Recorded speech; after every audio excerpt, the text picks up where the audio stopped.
વાઘોડિયા સમસ્ત ગામ દ્વારા આયોજિત અષાઢી બીજ નિમિત્તે વાઘોડિયા નગરમાં ભગવાન જગન્નાથની રથયાત્રા ભક્તિમય વાતાવરણ વચ્ચે યોજાઈ હતી। અષાઢી બીજના દિવસે ભગવાન જગન્નાથની રથયાત્રા પૂરા દેશમાં નીકળે છે, ત્યારે વાઘોડિયામાં પણ રથયાત્રાનું ગ્રામજનો દ્વારા સુંદર આયોજન કરવામાં આવ્યું હતું। સમસ્ત ગામ દ્વારા આયોજિત રથયાત્રાનું ધારાસભ્ય ધર્મેન્દ્રસિંહ વાઘેલા બાપુ તેમજ આયોજકો તેમજ આરઆર કેબલ સ્થિત વિજય હનુમાન સંસ્કાર કેન્દ્રના પાઠશાળાના વિદ્યાર્થીઓ ગ્રામજનો દ્વારા રથ ખેંચી વાઘોડિયા નગરમાં રથયાત્રાનું પ્રસ્થાન કરવામાં આવ્યું હતું।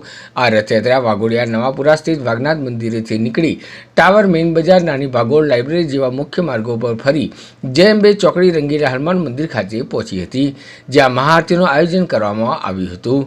ભગવાન જગન્નાથજીની આરતી વાઘોડિયાના ધારાસભ્ય ધર્મેન્દ્રસિંહ વાઘેલા, વાઘોડિયા પોલીસ સ્ટેશનના પીઆઈ પૃથ્વીરાજસિંહ જાડેજા તેમજ મામલતદાર શ્રી અને આયોજકો દ્વારા કરવામાં આવી હતી, જેમાં સમસ્ત વાઘોડિયા નગરના ભક્તોએ આરતીનો લાભ લઈ ધન્યતા અનુભવી હતી।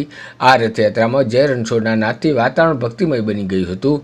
આરતી બાદ પ્રસાદીમાં મગપુરીના પ્રસાદનું વિતરણ કરવામાં આવ્યું હતું। ત્યારબાદ આ રથયાત્રા માળોદર રોડ પર આવેલ સ્વામિનારાયણ મંદિર ખાતે પહોંચી હતી, જેમાં ખૂબ મોટી સંખ્યામાં ભક્તો જોડાયા હતા।